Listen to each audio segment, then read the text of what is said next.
Hello again. The United Nations Development Programme, UNDP, here in South Africa is back in KwaZulu-Natal, this time to donate food and provide shelter to flood victims.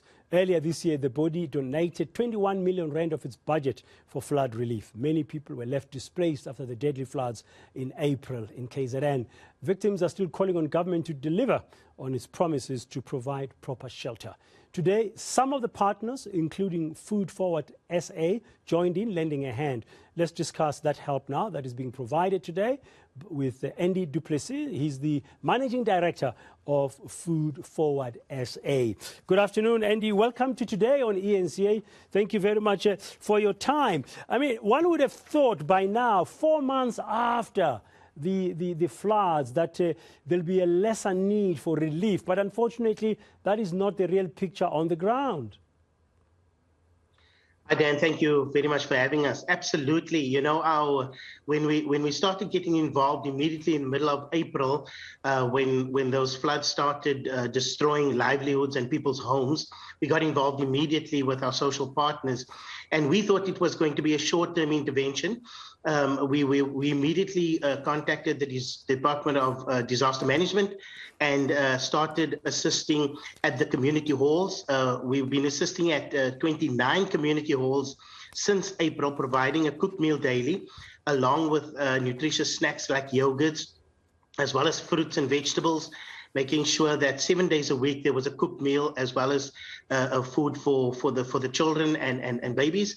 And we thought it was going to be a short-term intervention, but 4 months later, we are finding that homes have not been rebuilt for the flood victims. They are still living in community halls, which are not suitable locations for living. You know, there's very little running water, there's no privacy, and it's not a suitable situation for people to live in, especially people that have been victims of the floods. But 4 months down the line, we are still providing social support there. How big is the need? I mean, from your calculations?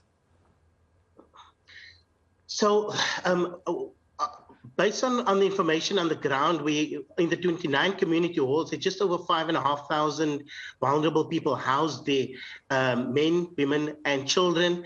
And though the numbers are sketchy, there are quite a number of children that are going to school. Some of the breadwinners are going to work. So during the day, there are not that many at the community halls, but after looking for work or working during the day, they are coming home in the evening. So we suspect around about 5,500 people that are still displaced and have not found suitable accommodations for them to move out of those community halls. Are you and your partners managing, therefore, to provide the necessary food, the necessary meals every day to these plus minus 5,500 people? Absolutely. Food for South Africa, along with our social partners, the United Nations Development Programme, the Solidarity Fund, and our various beneficiary organizations that are preparing food daily on our behalf, we've been providing meals 7 days a week at those sites. The NON has been donating yogurts and milk so that we can also provide those additional snacks and food items. And Procter & Gamble has donated feminine and hygiene products, and Massmart has come on board, and other organizations have come on board in support to make sure that we are able to meet the needs. So without a doubt, 7 days a week, there's at least one cooked meal along with snacks for later in the day. Of course, it's not the ideal. The ideal would be to provide 3 meals a day, a breakfast, lunch, and dinner. But the costs involved are just humongous. You know, getting meals every single day, warm meals, to the various sites is quite a challenge and costly. And the social partners that are preparing food on our behalf, making sure the food, the logistics happening on our side and in our warehouses, making sure that takes place is quite a task. But at least we can rest assured that there is one cooked meal along with healthy snacks and fruit that they are getting every single day. Of course, the ideal is for them to find suitable accommodation for the department to assist in the rebuilding of those people's homes, but it's taken so much longer, and we call on the premier, the new premier in KZN, and we call on government to please speedily assist these people. They are living in subhuman conditions. It's not acceptable, and we must make sure that proper housing is built for these people. But in the meantime, Food Forward SA, along with our social partners like the UNDP, will continue to assist. What about the children? You mentioned earlier that there's children who go to school. They all live in these crowded halls, and these poor, destitute people.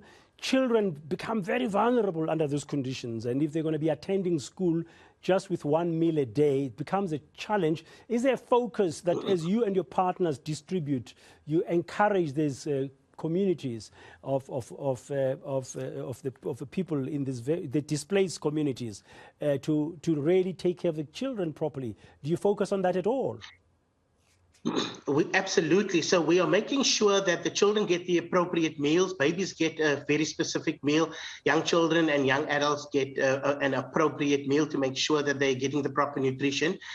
When those children go to school, they should be getting the school nutrition meal during the day while they are at school, and we certainly hope that is the case. But we are making sure that the appropriate ages are receiving the appropriate meals that they do require. What about government? You mentioned that you are an appeal to government locally there to build a proper alternative accommodation for the destitute people now who are still stuck in these interim halls and locations around Durban.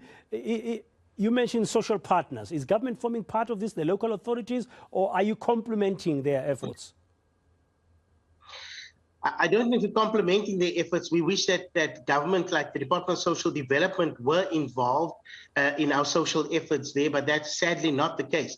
What we do know is only a handful of people have received temporary housing in the meantime.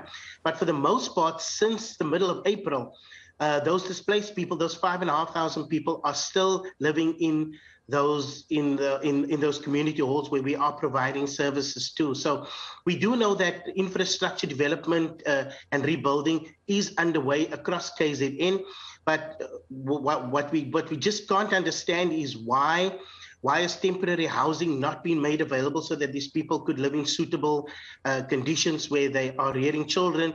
There are health risks associated with this, and we must make sure that speedily as possible, that government makes sure that suitable housing is provided for these vulnerable people. They've been through enough, and we must make sure that we provide proper human assistance to those victims. Yeah, so you and your partners, together with the United Nations Development Programme, UNDP, you are set to continue providing the food relief, for example, that you do 7 days a week, at least one cooked meal a day, and the focus on children? Absolutely. As long as those people, those vulnerable people, are living in those community halls, we will continue to assist, and we will make sure that there is one meal a day provided, at least along with fruits and other healthy snacks. While that is taking place, we do hope that this will, that this is a temporary measure, that suitable housing will be provided for the victims. But until such time, our partners such as the United Nations Development Programme, the Solidarity Fund, the Dell Foundation is also providing support there, and others, we will continue to provide social assistance while those people are living in those community halls.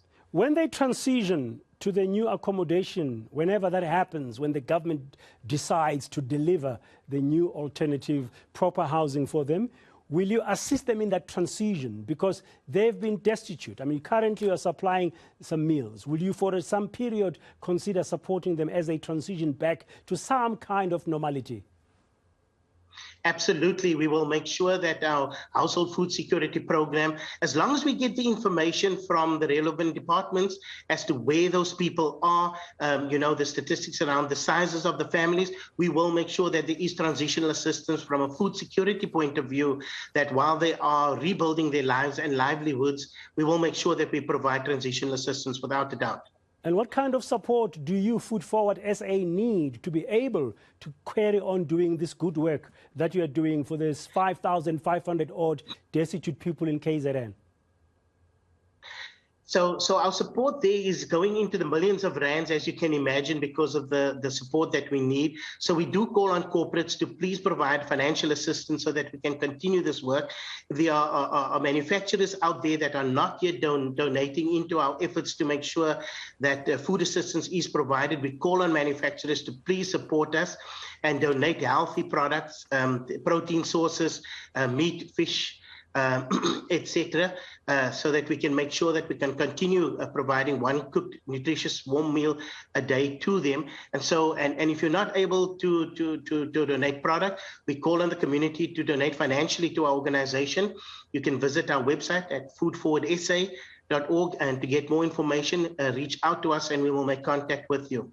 Thank you very much for your time, and keep on doing the good work for those poor people in KwaZulu-Natal who still are battling to get accommodation. We don't know why the government in KZN is taking such a long time to take them out of these horrible conditions of overcrowded town halls, families being stuck there. 5,500 odd people, according to Andy Duplessis. He's, of course, the managing director of Food Forward SA. You want to support? You can go to foodforwardsa.org, the website. You'll get the details there.